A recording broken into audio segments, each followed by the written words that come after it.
Good evening, everyone. Welcome back. Today, we have a bit of a white pill. Not a huge one, but a little bit of a one. It looks like COP27, the sort of latest incarnation of the climate monster that is rapidly taking over all international institutions, seems to have hit a bit of a snag. Yes, the people at COP, all of the delegates flying there on their private jets to fix climate change, which I've still never understood. Like, if they really, want to do the whole Puritan thing, surely they should all show up on donkeys, or I don't know, do it via Zoom or something. Everyone is always going to take that cheap pot shot at them every single time they organize an international conference and everybody flies in on private jets. It's just terrible optics. And so they never really address it very much.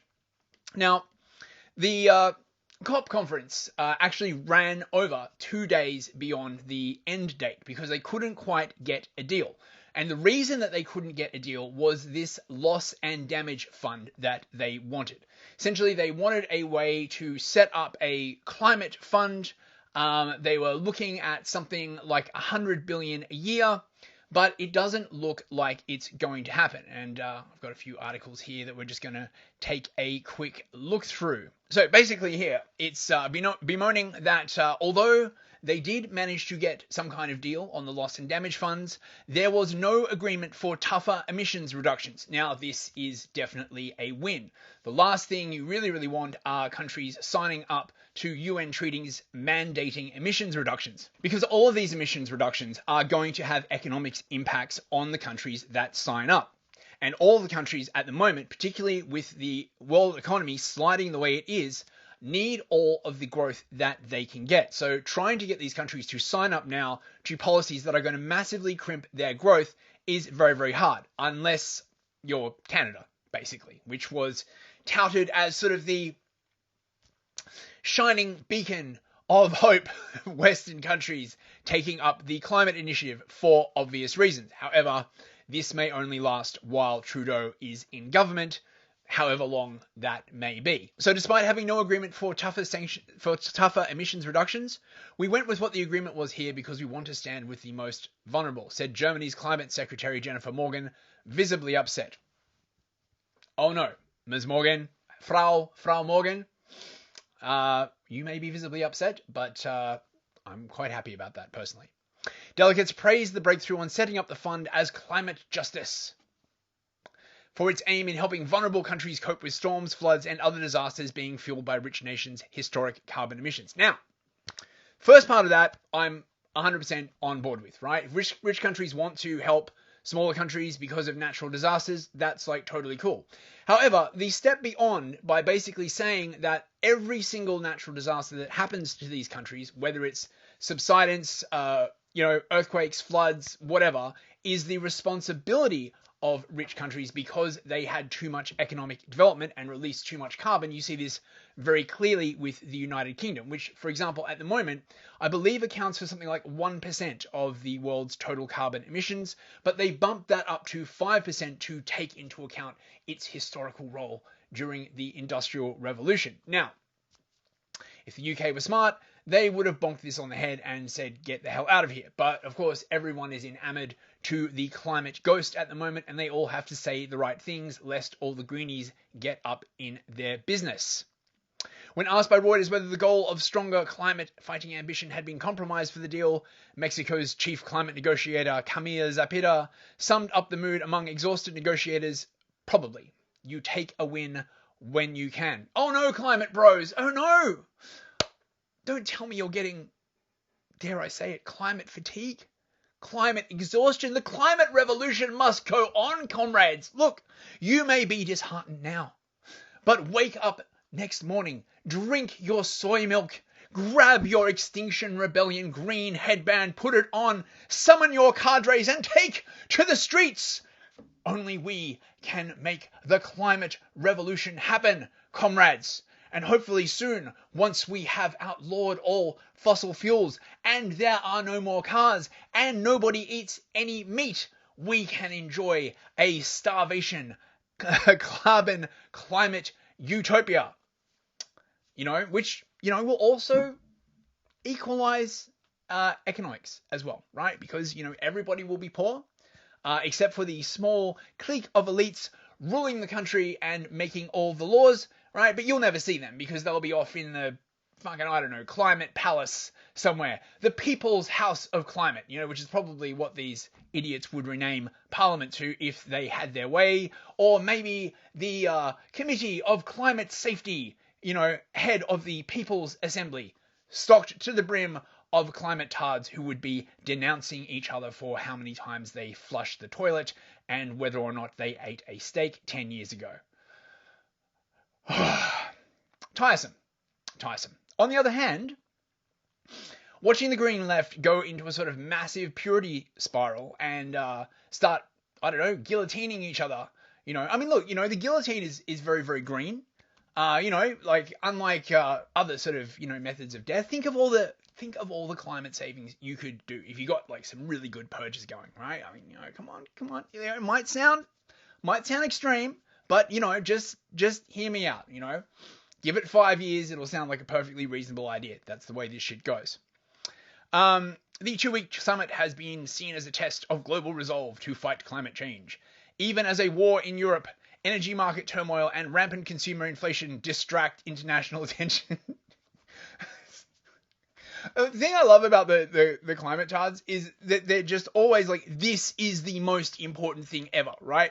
It doesn't matter if your country's economy is about to collapse. It doesn't matter if millions of people are about to be put out of work. It doesn't matter if the lights are going out. It doesn't matter if your food supply is threatened. It doesn't matter if there's a freaking war.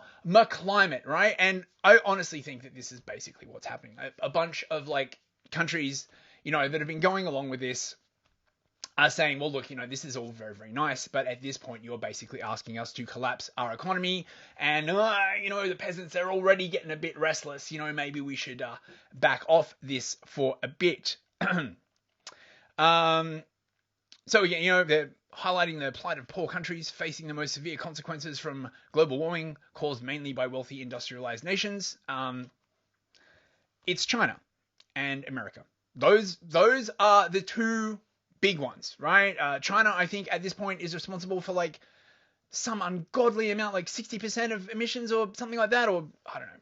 America is also responsible for like a huge chunk. It's China and America, right? All of these like other countries, Canada, the UK, Europe, Germany, they are contributing absolutely sweet fuck all.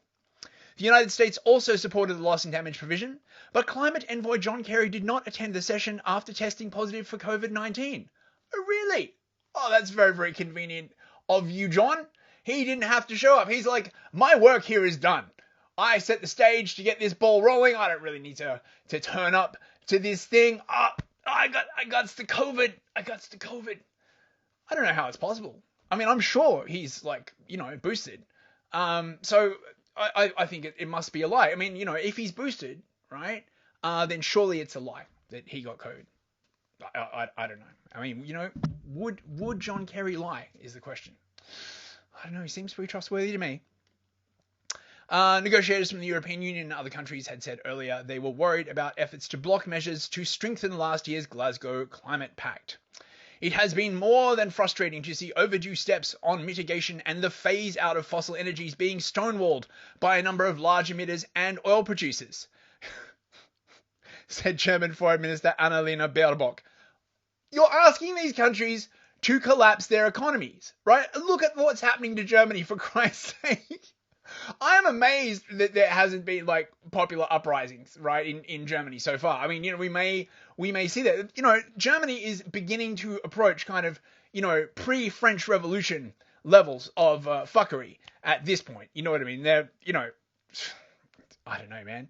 We asked like Saudi Arabia to like agree to like phase out fossil fuels, or America or China, and for some reason they didn't agree. So, when I was beginning to think that all these countries would drive headlong into suicide, it looks like once again it was just the people basically saying the right things so that they wouldn't get the flack, but when it actually comes down to the wire, doing nothing, which is always nice. In line with earlier iterations, the approved deal did not contain a reference requested by India and some other delegations to phasing down use of all fossil fuels. I don't know why India would be into that. Maybe they've got nuclear power. It instead called on countries to take steps, quote, towards the phase down of unabated coal power and a phase out of inefficient fossil fuel subsidies. Looks like gas is back on the menu, boys. Right? So, like, in normal speak, that basically means China has got to phase out coal power. China relies a lot on coal. All of the gas-selling countries, of course, will be absolutely delighted with this news. Norway, Russia, presumably as well. Once the war pans out or whatever.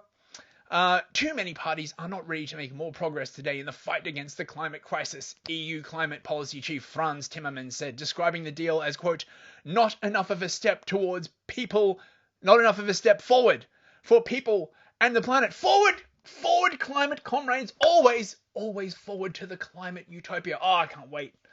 Oh, it's gonna be great. I can taste the soy bug burgers now. Oh, it's gonna be delicious. They come in 2 flavors, soy and bug. I like to get one of each and chop them in half and sort of mash them together into a kind of pasty gruel, and have it with my salt ration. It's really the best that I can expect. The text also included reference to, quote, low emissions energy, raising concerns among some that it opened the door to the growing use of natural gas, a fossil fuel that leads to both carbon dioxide and methane emissions. Oh no, bros! Oh no! Everyone should just shut off their power grids. What the fuck? If they were going around saying like everyone's got to switch to nuclear, I honestly would not be so salty with these people, right? I'd be like, okay, you want to switch to like nuclear power or hydrogen or whatever, and you're gonna like use nuclear as a base load to do all of that stuff. Okay, fair enough, right? But the idea that, we're just going to phase all this power out, right? This is why I'm very suspicious of these people, right? Because I seriously cannot believe that anyone with an IQ above room temperature does not realize that these proposals would kill literally hundreds of millions of people. It does raise the prospect that a lot of the people involved in this do have room temperature IQ, but I think it's more likely that many of the people attending these conferences basically want Gibbs, right? So you get these small countries, they turn up and they're like, oh yes, the reason why we have storms in our country is because of, evil white man. Please give us, $100 million. I mean, okay, I guess you gotta respect the hustle, but that is the general energy I get from, a lot of these people. Although I'm sure there are some true believers among them. Small island nations facing a climate-driven rise in sea level had pushed for the loss and damage deal, but lamented the lack of ambition on curbing emissions. Well, I mean, this is the thing about these small island nations, like the Maldives and Tuvalu. They say that they are in danger of being subsumed by rising sea levels. I'm not sure. It could be subsidence. It could be a bunch of things. I think the whole sea level rise thing has been massively overrated.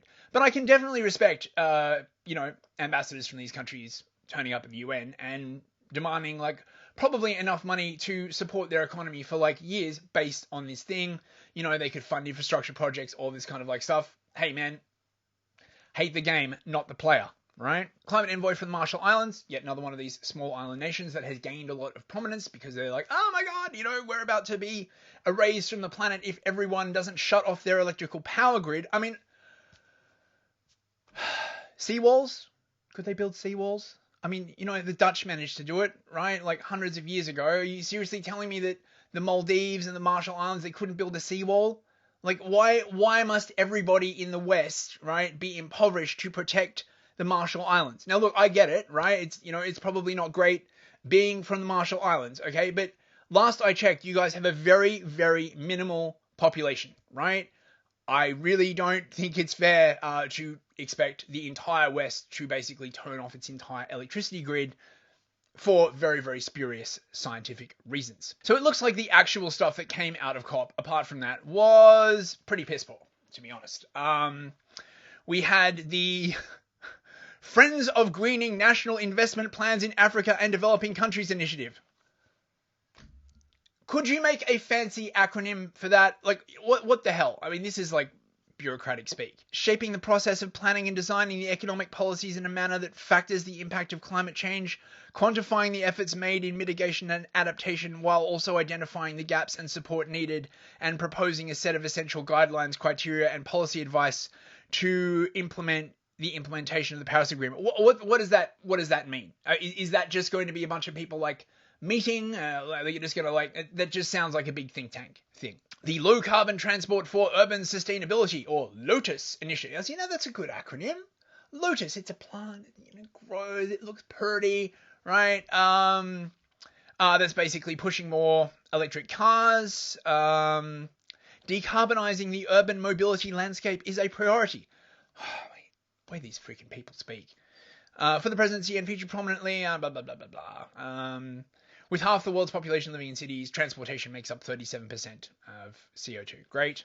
Sustainable urban resilience for the next generation, the SURGE initiative. Can you imagine the kind of people that come up with these names? Like, I think of like some, intern, wired up on too much coffee who's like been awake for like a couple of days. Oh my God, it's committee of, I don't know. Urban emission reductions. So they're all basically about like we've got to reduce emissions in the cities. And of course the Global Waste Initiative 50 by 2050, which seeks to treat and recycle at least 50% of the solid waste produced in Africa by 2050. Yeah, that's not going to fucking happen. But it sounds good, and 2050 is literally 30 years away. So it's a feel good thing.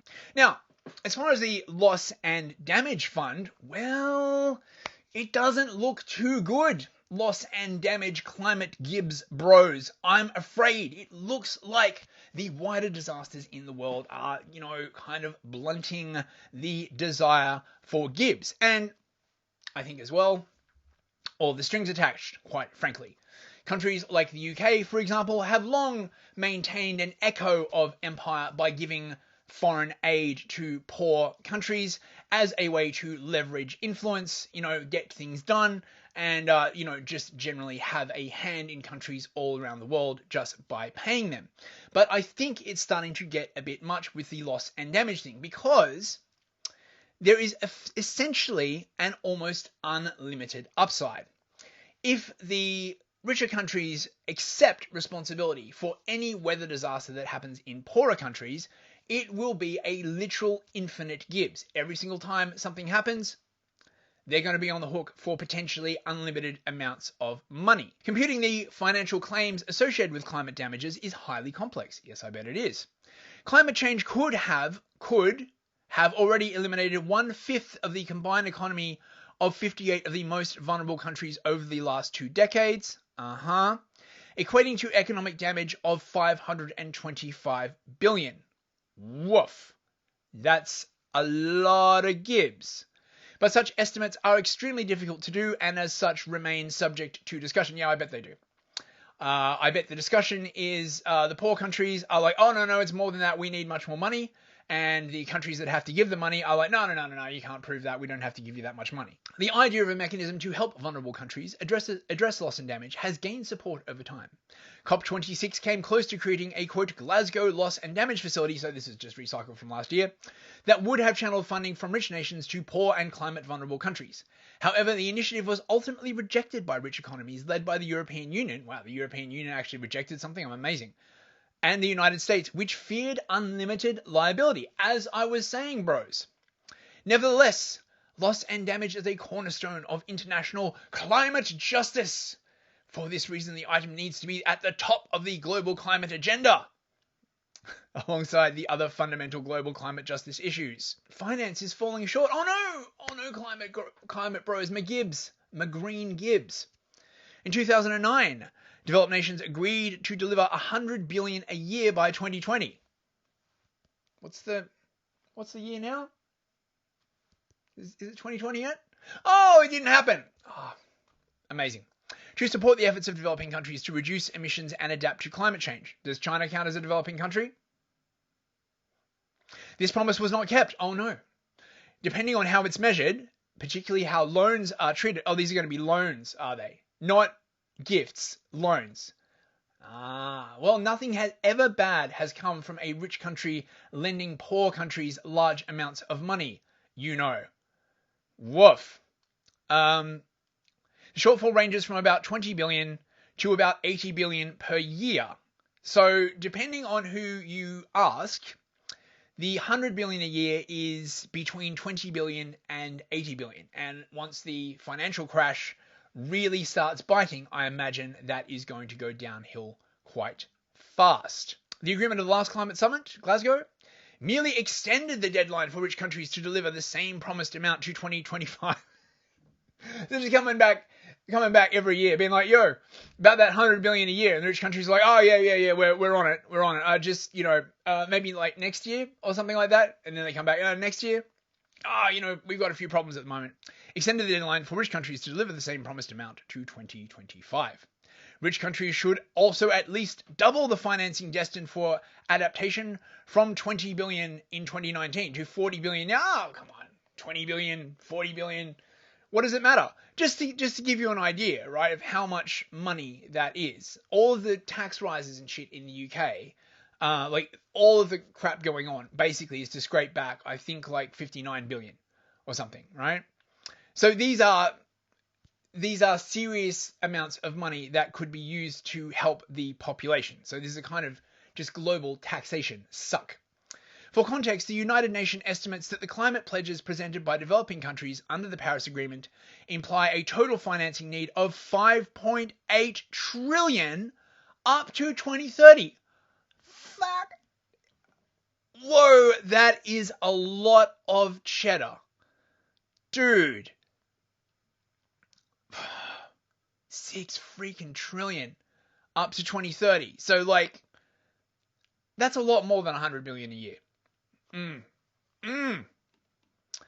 Woof. The success of COP27 will be measured against how far rich nations ultimately decide to go on these two crucial issues of loss and damage and climate finance. Finance. Does that mean climate loans? That sounds like climate loans. Where for climate finance, an established multi-formed institutional architecture already exists, and the main issue is to increase developed countries' financial contributions to finally deliver the annual target of 100 billion. Delivering on loss and damage will be much more complex. Oh, so the loss and damage is in addition to the 100 billion a year. Always good to know.